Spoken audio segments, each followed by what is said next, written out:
Nnamdi Kanu is an Igbo son, and they have seen him as symbol of the Igbo man's struggle.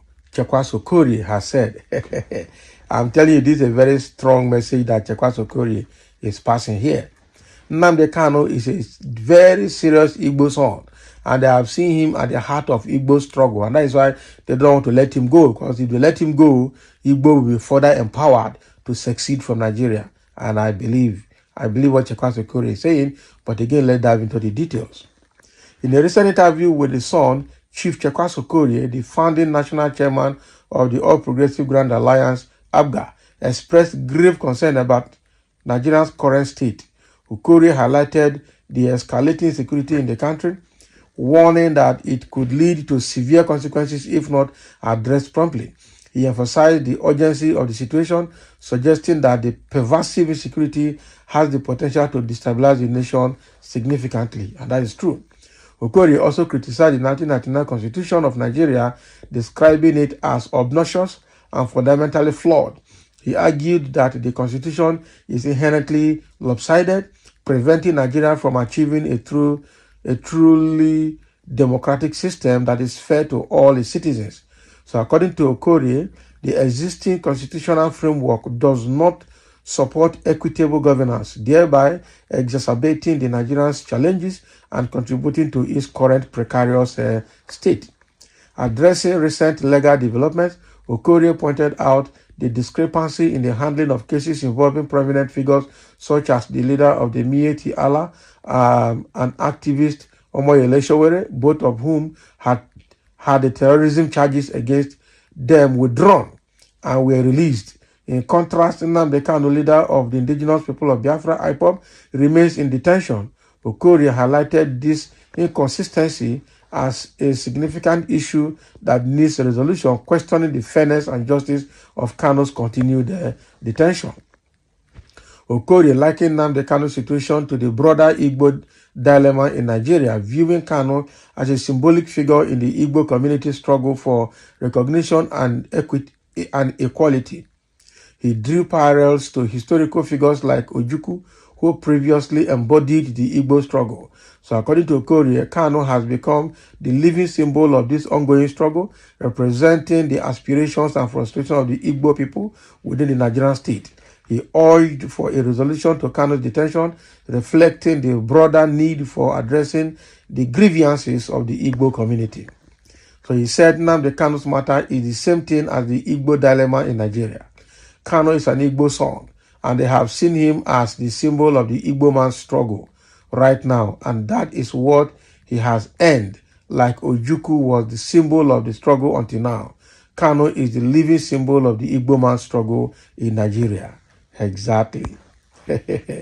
What Chekwas Okorie, the national chairman and one of the founding fathers of the ABGA party, is saying the truth. And that's exactly what it is.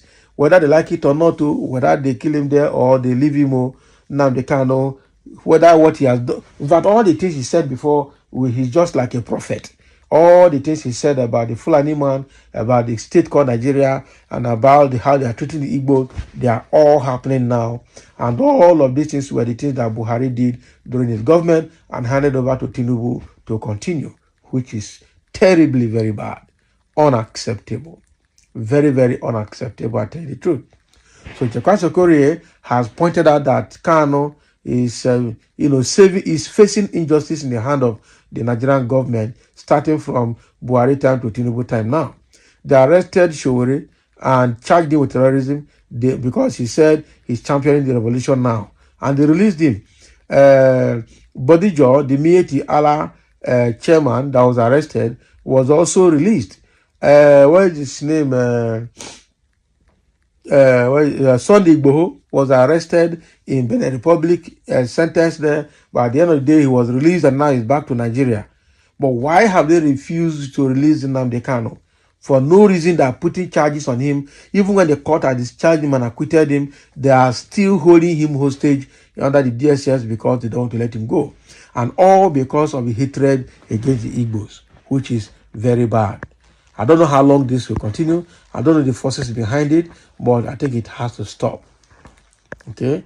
Somebody saying Yoruba sees Igbo man problem as a victory, not knowing who Jah bless, no one can curse. No matter what, Igbo people will win. No matter what, Igbo people will win like the Israelites. Wow. And somebody is saying, when will you Igbos leave Yoruba people alone? You leave your east and run to go to theirs. You Igbos are the problem of Nigeria. Stay in your region. Nobody wants you no more. Crime and trouble is what goes with you people. Can you imagine? This one is a tribal by God. Obvious. So why then are you forcing them to be in the same country with you? Exactly. If you know Igbos are the problem, why then don't you allow them to go their way? Since you said that they are the problem of Nigeria, why not allow them to go their way? You will not.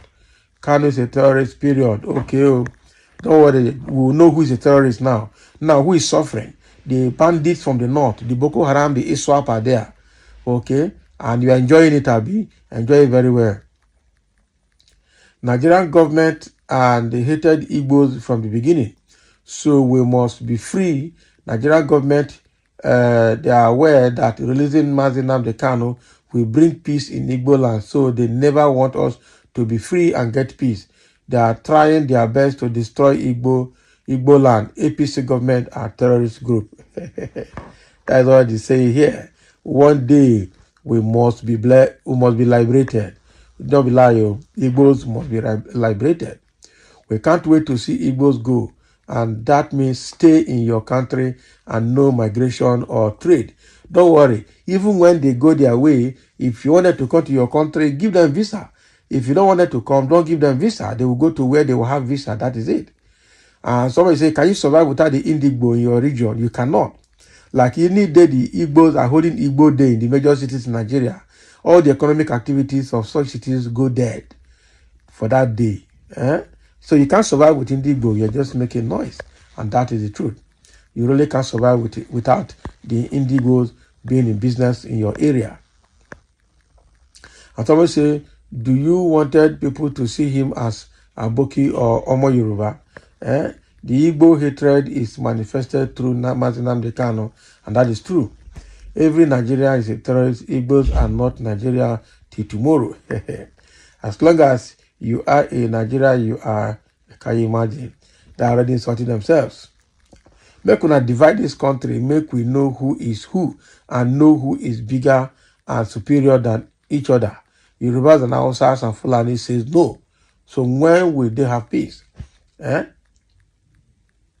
So the thing that just, the hatred against the Igbos is just off the roof. It's just something else. I don't know when it will end. So thank you for listening, and let's have your comment over what Chekwas Okorie has said about Nigeria and the Nnamdi Kanu.